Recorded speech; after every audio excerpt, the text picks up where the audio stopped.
नमस्कार दोस्तों, स्वागत है आपका हमारे YouTube चैनल जीवन के राज में। दोस्तों, आज हम बात करेंगे कि लोग आत्महत्या कर लेते हैं, लेकिन इस पे ओशो के क्या विचार हैं। ओशो कहते हैं, तुम अपनी धारणाओं से भरे रहो, तुम जानो। तीसरा प्रश्न, जीवन निरर्थक मालूम होता है। मैं संन्यास भी लेना चाहता हूँ, लेकिन समाज का भय लगता है और रुक जाता हूँ। फिर जीवन का अर्थहीनता को देखकर आत्मघाती का विचार भी बार बार आता है। आत्मघात के संबंध में आप क्या कहते हैं भाई? विचार तो बड़ा ऊंचा है, मगर जब संन्यास तक लेने की हिम्मत नहीं होती तो आत्मघात कैसे करोगे? इतना साहस तुम जुटा ना पाओगे। आत्मघाती के लिए कुछ साहस चाहिए। संन्यास का ही साहस नहीं हो रहा है, और संन्यास में तो मृत्यु नहीं होने वाली है। अभी एकदम से सिर्फ जीवन की शैली थोड़ी बदलेगी। मेरे संन्यास में वह भी इतनी सुविधा से बदलती है, इतने आहिस्ता बदलती है कि तुम्हें कभी पता भी नहीं चलता कब बदला हो गई। और तुम तो अभी संन्यास लेने में भी डर रहे हो। कहते हो समाज का भय लगता है, तो आत्मघात में तो बहुत भय लगेगा। लोग क्या कहेंगे तुम्हारे मर जाने के बाद? आत्मघात कर लिया, कायर था। फिर यह भी भय लगेगा कि आत्मघात के बाद क्या होगा। शरीर छूट गया, फिर भूत बनूं, प्रेत बनूं, नरक जाना पड़े, मार नरक में पड़ना पड़े, कि मरघट पर रहना पड़े, कि झाड़ों पर बैठना पड़े। फिर क्या होगा पता नहीं। वो सब भी तुम्हें पकड़ेंगे। विचार तो बड़ा ऊंचा है, बड़ी पहुंची बात है। ले आए दूर की कोढ़ी, खोचा ला, मगर कर ना सकोगे। फिर जमाना भी खराब सतयुग होता है। बात और थी, मैंने सुना है एक आदमी आत्मघात करना चाहता था, जहर लाकर खरीदा, फिर पी के सो गया, निश्चिंत की मर गए। सुबह सोचता था कि अब देखे कहाँ आंख खुलती है, नरक में कि स्वर्ग में। लेकिन वही पत्नी की आवाज़ सुनाई पड़ने लगी, वही दूध वाला दरवाजे पर खटक। बच्चे स्कूल जाने की तैयारी कर रहे हैं। बस्ता गिर गया, किसी का स्लेट फूट गई, किसी की। उसने बड़ा हैरान हुआ, आंखें खोल ली। मामला क्या है? ना कोई स्वर्ग, ना कोई नरक। वहीं का वहीं आंखें साफ करके गौर से देखा, वही कमरा, खिड़की के बाहर देखा वही झाड़। उठ के बाहर गया, देखा वही पत्नी। उसने कहा, मामला क्या है? जहर लाया था, इतना कि साधारणता जितने से आदमी मरे उससे 3 गुना भागा हुआ। दुकानदार के पास पहुंचा। हद हो गई, दुकानदार ने कहा। हम भी क्या करें, जमाना खराब है, हर चीज में मिलावट है। शुद्ध जहर आजकल मिलता कहाँ है? मैं तुमसे कहता हूँ, करोगे कैसे? आम शुद्ध जहर मिलता नहीं। जमाना खराब है, सतयुग में यह बातें होती थी, अब तो बहुत मुश्किल है। और फिर तुम्हारी हालत संन्यास तक लेने की नहीं हो रही है। एक और आदमी आत्मघाती करना चाहता है। उसकी पत्नी घबरा गई, उसने कमरा बंद करके भीतर और आत्मघात करने का उपाय किया।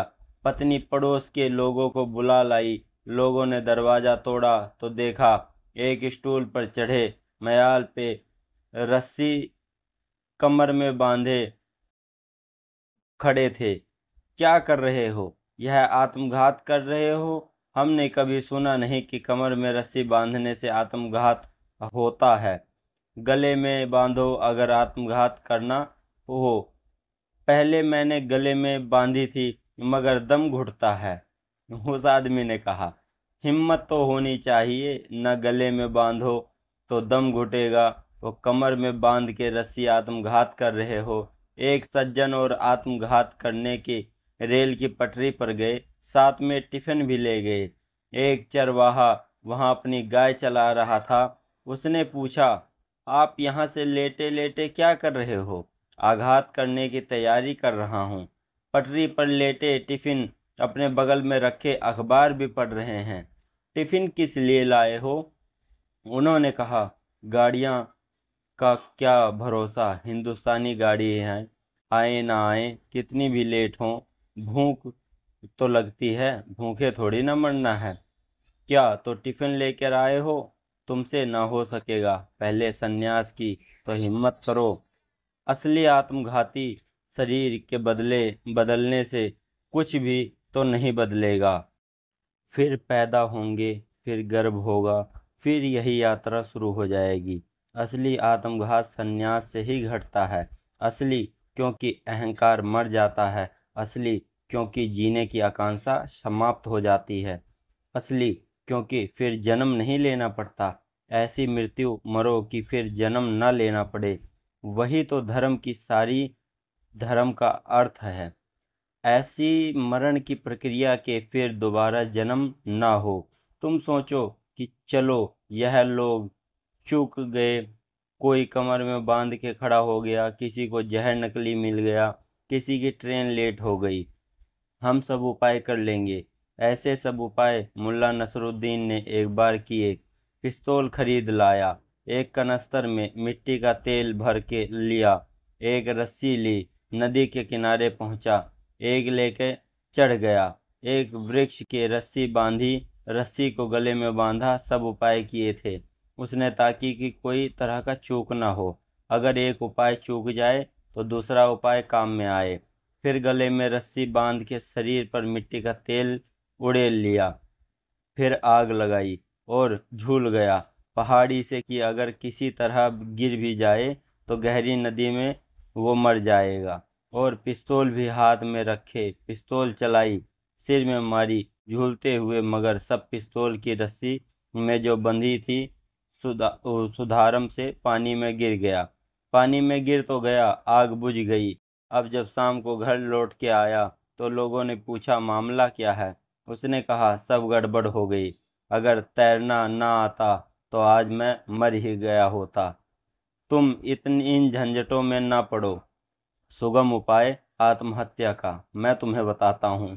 संन्यास तुम ले लो, कम से कम अपनी जीवनचर्या को तो नया ढंग दो। तुम कहते हो जीवन निरर्थक मालूम होता है। निरर्थक है, जिसे तुम जीवन समझ रहे हो वह निरर्थक है। मगर एक और जीवन है, इस जीवन के पास, इस जीवन से गहरा, इस जीवन से भिन्न एक और आयाम है होने का। यह जीवन व्यर्थ है, सच व्यर्थ। यही तो बुद्ध को भी दिखा, उसे मालूम हुआ। उनने आत्मा नहीं किया, आत्मघात नहीं किया, ध्यान की तलाश की। अगर यह जीवन व्यर्थ है तो कोई और भी होगा, इसने पर ही क्यों समाप्त मान लेते हो? यह जीवन का मतलब रोटी रोजी कमाना, दुकान चलाना, रोज वही, फिर से उठो, फिर से कोल्हू के बैल की तरह चल पड़े, फिर सांझ हो गई, फिर आके सो गए, फिर सुबह चले वही लड़ाई। और धीरे धीरे किसी को लगेगा जिसमें थोड़ी बुद्धि है, उसको लगेगा यह क्या हो रहा है, इससे इसका सार क्या है। ऐसे तो 40 साल करता रहा और 25 साल 30 साल करूँगा, फिर मर जाऊंगा, इससे प्रयोजन क्या है? सिर्फ बुद्धू को यह विचार नहीं उठता। ये सुबह की तरह तुम विचार उठा निरर्थक है, मगर इससे यही निर्णय लेना उचित नहीं है कि आत्मघाती कर लें। पहले और भी तो तलाश कर लो, और ढंग का जीवन भी हो सकता है। मैं तुमसे कहता हूँ और ढंग का जीवन है। मैं तुमसे जान के कह रहा हूँ कि और ढंग का जीवन है। एक जीवन है जो बाहर की तरफ है, वो व्यर्थ है। एक जीवन है जो भीतर की तरफ है और खोज रहा है, लेकिन गलत दिशा में खोज रहा है, इसलिए नहीं मिलता। अब तुम ऐसे ही समझो कि एक आदमी रेत से तेल निकालने की कोशिश कर रहा है और नहीं मिलता। वह कहता है मैं आत्मघात कर लूँगा क्योंकि रेत से तेल नहीं मिला। अब इसमें रेत का क्या कसूर? तेल निकालना हो तो तिल से निकालो, रेत से नहीं। तो रेत की कोई गलती नहीं है, तुम रेत से निकाल रहे हो, यह तुम्हारी गलती है। एक आदमी दीवार से निकलने की कोशिश करता है, नहीं निकल पाता है, तो कहता है मैं आत्मघात कर लूँगा, क्योंकि दीवार से कोई दरवाज़ा नहीं है। मगर दरवाज़ा भी है, तो तुम दीवार से निकलने की कोशिश कर रहे हो, यह तुम्हारी भूल है। दीवार दरवाज़ा नहीं है, मगर दरवाज़ा दीवार में नहीं है। ऐसा तो तुम तभी कहना जब तुम जीवन के सबक भी सही कदम उठाए नहीं। दरवाजे मिल गया, सदा ही नहीं तो महावीर, बुद्ध, कृष्ण, क्राइस्ट, मोहम्मद जैसन इन सब ने आत्मघाती कर लिया होता। उन्होंने आत्मघाती क्यों नहीं किया? इन्होंने रूपांतरण किया, आत्म रूपांतरण किया, अपने आप को बदल लिया, एक नए जीवन का सूत्रघात हुआ। और जो महिमा पूर्ण था, दिव्य था, भव्य था, एक नया संगीत उनके भीतर उठा। इनकी वीणा बजी, इन्हें फूल खिले, उनके जीवन में उत्साह आया। तुम जीवन में उदास हो, मुझे मालूम, मगर तुम्हारे कारण कैसे तक जाओगे, इससे कुछ लाभ नहीं होगा। ऐसे तो तुम कई बार मर चुके हो सकता है पहले भी आत्मघाती करते रहे हो।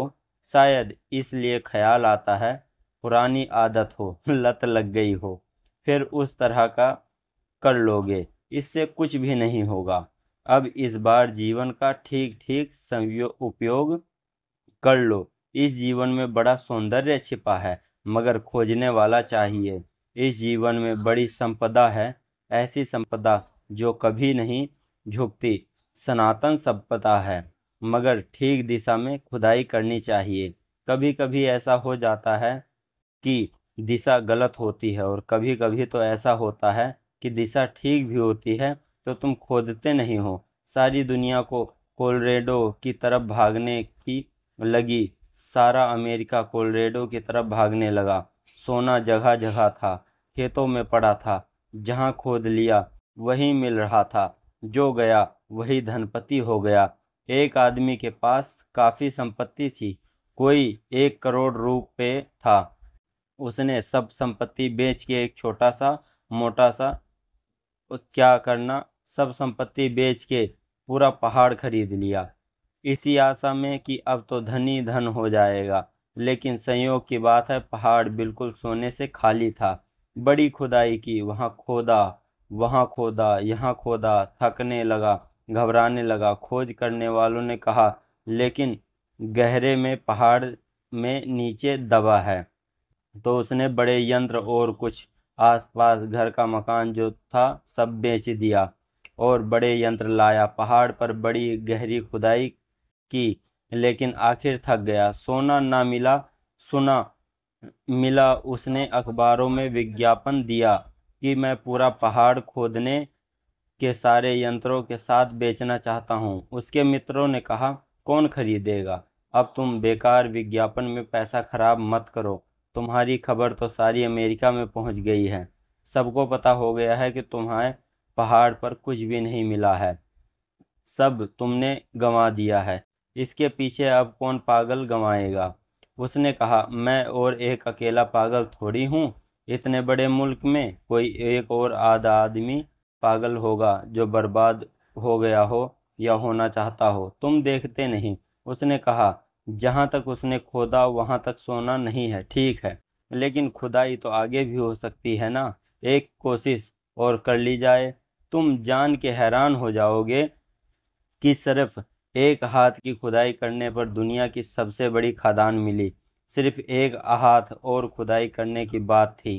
तो कभी दिशा गलत होती है तो मिल नहीं सकता, कभी दिशा ठीक होती है तो तुम पूरे नहीं कर सकते, कभी तुम जाते भी हो तो आखिर आखिर में चूक जाते हो। तो एक हाथ के फैसले से आदमी लौट आता है। इसलिए इतनी जल्दी निर्णय मत लो कि जीवन व्यर्थ है। मैं तुमसे कहता हूँ कि चश्मा सा बदलने से बाद सारी ऊर्जा को खुदाई में लगा दो, और कभी निराश मत होना। नहीं तो कभी यह हो सकता है कि एक हाथ पहले से लौट आओ और खोदते ही जाना, आज नहीं, कल नहीं, परसों खोदते ही जाना। एक दिन खजाना मिलने ही वाला है, क्योंकि खजाना प्रत्येक के भीतर छिपाया ही गया है। तुम्हारे होने में ही प्रमाण है कि तुम्हारे भीतर खजाना है। जब जीवन है, वही परमात्मा भीतर विराजमान है। खुदाई करने की जरूरत है। कोई थोड़ी खुदाई से पा लेता है, क्योंकि किसी के कर्मों का जाल कम है। कोई ज्यादा खुदाई से पाता है, क्योंकि अतीत में वह बहुत कर्मों का जाल बना लिया है। आत्महत्या ही करनी हो तो कम से कम पहला साहस करो संन्यास का, फिर मैं तुम्हें ठीक आत्महत्या का उपाय बता दूंगा। ऐसी आत्महत्या का उपाय कि पुलिस भी नहीं पकड़ेगी, अदालत में भी नहीं जाना पड़ेगा, परमात्मा के कानून में कहीं भी नहीं जाओगे। मैं तुम्हें ठीक ठीक रास्ता बता दूंगा। कैसे तिरोहितो और जाओ, कैसे विलीन हो जाओ, कैसे खो जाओ, कैसे समाप्त हो जाओ। यह तो सच है कि जब तुम समाप्त होते हो तभी परमात्मा प्रकट होता है। तुम्हारे मिटने से ही उसका होना है। धर्म में प्रार्थना के लिए जगह नहीं है, लेकिन बौद्ध मंदिरों में उनके अनुयायी प्रणति और प्रार्थना में झुकते पाए जाते हैं। यह कैसे? बुद्ध को किसने सुना? जो लोग सुनना चाहते थे सुन लिया, जो कहा गया था वह नहीं सुना गया। बुद्ध के धर्म में प्रार्थना के लिए कोई जगह नहीं है, क्योंकि बुद्ध के धर्म में परमात्मा के लिए कोई जगह नहीं है। प्रार्थना किससे करोगे? बुद्ध कहते हैं परमात्मा बाहर नहीं है। अगर बाहर हो तो प्रार्थना हो सकती है। हाथ जोड़ो, नमस्कार करो, मांग करो, स्तुति करो, लेकिन परमात्मा बाहर नहीं है। परमात्मा भीतर है। परमात्मा कहना भी उसे ठीक नहीं है, क्योंकि परमात्मा शब्द से ऐसा भाव आता है कि दुनिया को बनाने वाला, चलाने वाला बुद्ध के विचार में कोई नहीं, ना कोई बनाने वाला है। दुनिया अपने से चल रही है। धर्म है, परमात्मा नहीं है। नियम है, नियंता नहीं है। इसलिए प्रार्थना किससे करो और प्रार्थना का मतलब ही क्या होगा? लोग लोगों की प्रार्थना क्या है? खुशामत इस देश में इतनी रूत चलती है, इतनी खमत चलती है, मनयाल चढ़, यह क्या है? रुस्त है। खूब सस्ते में निपटा रहे हो, एक सड़ा सा नारियल खरीद लाओ, क्योंकि हनुमान जी के मंदिर में चढ़ने के लिए अच्छा नारियल तो खरीदता नहीं है। अलग दुकान होती तीर्थ स्थानों में, जहाँ चढ़ाने के लिए रियल नारियल बिकते, अलग ही दुकान में होती जहाँ सड़े नारियल बिकते हैं। ऐसे नारियल बिकते हैं जो 1000 दफे चढ़ चुके होते हैं, फिर लौट के उधर ही आते हैं और तुम चढ़ा के आए। पुजारी उब जाता है, सुबह आके फिर चढ़ जाते हैं, फिर चढ़ जाते हैं। हनुमान जी भी थक गए होंगे। उन्हें नारियल से एक तथागत नेता है, उनकी भी मंद बुद्धि की कोई सीमा नहीं है। वह भी चुनाव लड़ते हैं, हनुमान जी के मंदिर में सहारे लड़ते हैं। कोई जो हार गया, हर आदमी के जोशी, दिल्ली में हर नेता का जोशी, वह पहले जोशी को पूछता है जीतेंगे नहीं, फिर किसी गुरु का आशीर्वाद लेने जाता है, फिर पास के लोग आ जाते हैं, क्या आशीर्वाद दीजिए, एक राजनेता आए हैं। मैंने उनसे पूछा, पहले यह बताओ कि किस लिए? क्योंकि राजनेताओं से मैं डरता हूँ। डरता इसलिए हूँ कि तुम्हारे इरादे कुछ खराब हो, पहले तो पक्का हो जाए कि तुम किस लिए आशीर्वाद लेना चाहते हो। और उन्होंने कहा कि आप तो सब पर जाओ, इसमें तुम्हारा ही हित होगा और देश का भी हित होगा। तो मैं बहुत घबरा गया। आप क्या कह रहे हो? ऐसे वचन न बोलिए, संत पुरुषों को ऐसा वचन नहीं बोलना चाहिए। मैंने कहा, कौन बोलेगा? उन्होंने कहा, मैं तो जहाँ जाता हूँ सभी जगह आशीर्वाद पाता हूँ। मैंने कहा, तुम आशीर्वाद देते होंगे, वो तुम जैसे ही लोग होंगे जो तुम्हें उनसे आशा है कुछ की मिल जाएगा। तुमसे आशा है कि कुछ उनको तुमसे कुछ मिल जाएगा, वो तुमको आशीर्वाद नहीं दे रहे हैं। तुम्हारे विपरीत जो खड़ा है उसको आशीर्वाद दिए जा रहे हैं। कोई भी जीत जाए, तुम भगवान को रुष्ट, भगवान के सामने तुम कहते हो कि तुम महान हो, मैं क्षुद्र हूँ। हालांकि तुम जानते हो महान असली में कौन है। मगर आदमी को तो जरूरत पड़ जाए तो गधे को भी बाप कह देता है।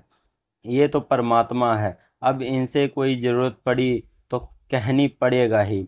हालांकि बगल की नज़र में तुम देखते रहते हो कि अगर नहीं हो पाया तो समझ लेना, अगर मेरी बात पूरी न हुई तो फिर कभी प्रार्थना न करूँगा।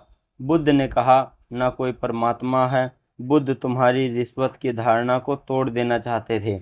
बुद्ध चाहते थे तुम जागो, तुम अपने आप को बदलो, तुम किसी का सहारा मत खोजो।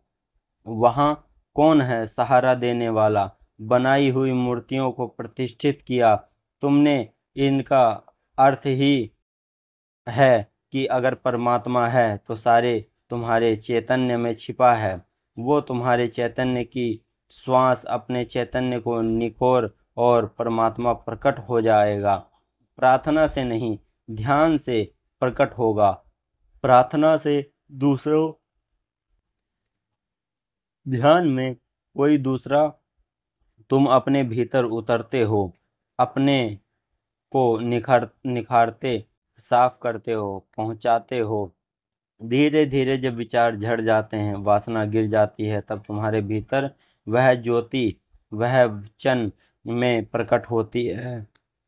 तुम्हारे इस मरण में, रूप में, क्षण में छिपा यह बुद्ध ने कहा।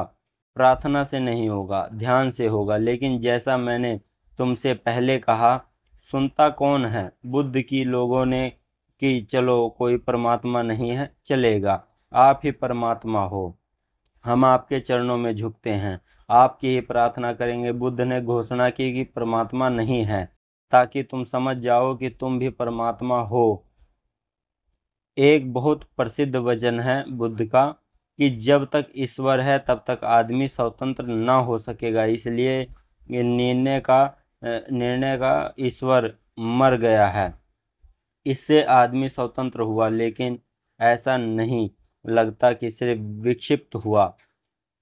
निर्णय से खुद पागल होकर मरा। बुद्ध ने भी यह कहा कि कोई ईश्वर नहीं है, क्योंकि बुद्ध भी समझते हैं जब तक ईश्वर तुम्हारे स्वतंत्र ना हो सकेंगे। लेकिन बुद्ध पागल नहीं हुए, उसने तुम महिमा दा। बुद्ध ने मनुष्य को परम महिमा दी।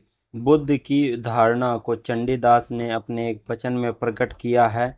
सब ऊपर मान सत्य र ऊपर नाई, सबसे ऊपर मनुष्य का सत्य है और उसके ऊपर कोई और सत्य नहीं है। बुद्ध मनुष्य जाति के सबसे बड़े मुक्तिदाता थे। ध्यान हो, लेकिन लोगों ने बुद्ध की प्रार्थना करनी शुरू कर दी। बुद्ध के मंदिर बने, मूर्तियां बनी, प्रार्थना चली। लोग बुद्ध की प्रार्थना तो करने लगे, लेकिन बुद्ध के मूल तत्व से चूक गए। प्रत्येक दृष्टा की अपनी प्रक्रिया है। उस दृष्टा में तुमने जरा भी कुछ जोड़ा घटाया कि खराब हो जाती है।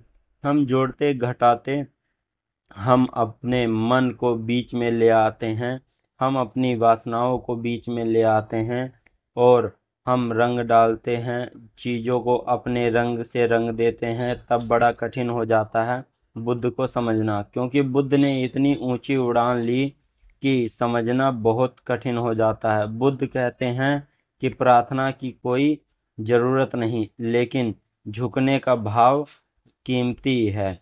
किसी के सामने मत झुकना, झुक ही जाना। झुकना किसी के सामने गलत है, लेकिन झुकना अपने आप में सही है, क्योंकि जो झुकता है वह समर्पित होता है। जो झुकता है मिटता है, जो झुकता है उसका अहंकार खो जाता है।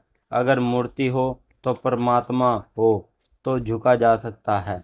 झुकने को तो चाहिए, बुद्ध कहते हैं झुकने को कोई नहीं चाहिए। झुकना किसी की सना के झुके सामने के झुके सिर्फ झुक जाओगे, झुकने का मजा लोगे। न कोई मांग है, न कोई मांग को पूरी करने वाला है। तुम एक वृक्ष के पास छुपके पड़े हो, यह जमीन पर सिर रखे पड़े हो। तुम मिट रहे हो, गल रहे हो, तुम विसर्जित हो रहे हो, पूरी तरह झुक गए हो। वह पूरी तरह उठ गया और जो अकड़ा खड़ा रहा वह चूकता चला गया। ध्यान रखना, पहाड़ खड़े हैं, अकड़े हुए हैं, इसलिए पानी से खाली रह जाते हैं। वर्षा तो उन पर भी होती है लेकिन खाली रह जाते हैं। और जो झीलें खाली हुई झुकी हैं, गड्ढे हैं, सब कुतन से भर जाता है। चेतना का ही सारा जाल, चेतना ही प्रतिफल बरस रही है, लेकिन तुम अकड़े खड़े हो इसलिए खाली रह जाते हो। तो बुद्ध ने कहा, झुको। बुद्ध से किसी ने पूछा, क्योंकि बुद्ध ने कहा कि किसी के सामने नहीं झुकना, कोई पहुंच गया होगा। तार्किक व्यक्ति ने उसने देखा कि बुद्ध कहते हैं किसी के सामने नहीं झुकना। लोग बुद्ध के सामने झुक रहे हैं और लोग कह रहे हैं, बुद्धम शरणम गच्छामि, संगम धम्मम शरणम गच्छामि। बुद्ध की सरता मेरे सा कोई नहीं है।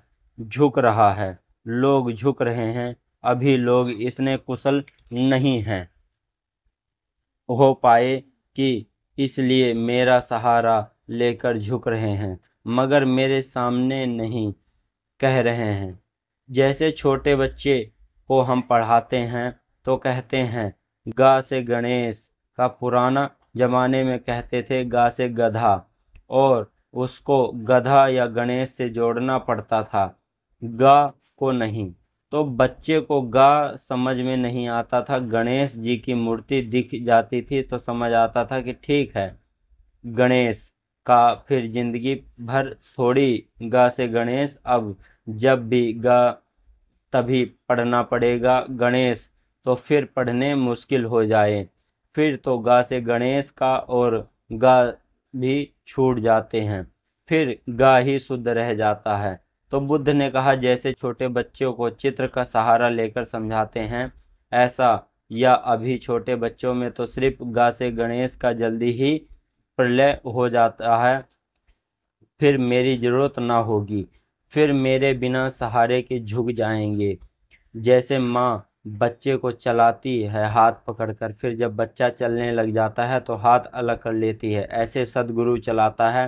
फिर जब शिष्य बड़ा हो जाता है तो प्रौढ़ हो जाता है, व्यक्ति हाथ अलग कर लेता है। फिर इस बुद्ध के वचन में तो ये तीन सबके संग की शरण जाता हूँ। एक बुद्ध ने सहारा लिया, एक बुद्ध को पहचाना, एक बुद्ध से संबंध जोड़ा, फिर आगे चले। जैसे घाट से उतरते तो सीढ़ियां चले, फिर सीढ़ियों से तो नदी में गए। बुद्धम शरणम गच्छामि, जिससे पहचान बनी, जिससे नाता जुड़ा, जिससे अस्तित्व का संबंध बना, जिसकी शरण गए, फिर जल्दी ही ख्याल में आना शुरू हुआ कि बुद्ध थोड़ी बुद्ध हैं, कृष्ण भी बुद्ध हैं, महावीर भी बुद्ध हैं, पतंजलि भी बुद्ध हैं, लास भी बुद्ध है। फिर और सारी बुद्ध दिखाई पड़ने लग जाते हैं। एक फूल से क्या पहचान हुई, फिर सारे फूलों से दूसरा संगम शरणम गच्छामि और तीसरा शरणम और बड़ी हो गई। फिर जब सब फूलों को देखा तो उन फूलों के भीतर अन्न धागा दिखाई पड़ने लगा। इतने बुद्ध हुए, यह सब कैसे बुद्ध हुए, यह किस कारण बुद्ध हुए? धर्म के कारण। फिर बुद्ध भी गए, बुद्धों का संग भी गया, फिर धर्म शरणम गच्छामि, फिर धर्म की शरण। एक दिन वह भी चला जाएगा, फिर सिर्फ झुकना रह जाएगा, शुद्ध झुकना। सीढ़ियों से उतरे बुद्ध सीढ़ियों जैसे, फिर नदी में गए। नदी बुद्ध के संग संग जैसे अनुग्रह मानोगे, लेकिन अब झुकना शुद्ध हो गया है। अब तुमने जान लिया होगा कि मेरे न होने में भी मेरे होने का असली राज है। तो दोस्तों, आपके मन की आकांक्षाएं दूर हो गई होंगी और हम आगे भी ओशो के द्वारा विचारों को समर्पित करते रहेंगे। अगर आपको यह वीडियो अच्छी लगी हो तो चैनल को लाइक कीजिए, सब्सक्राइब कीजिए और अपने मन के विचार कमेंट बॉक्स में लिख दीजिए। आपने हमारी वीडियो देखी, आपका बहुत बहुत धन्यवाद।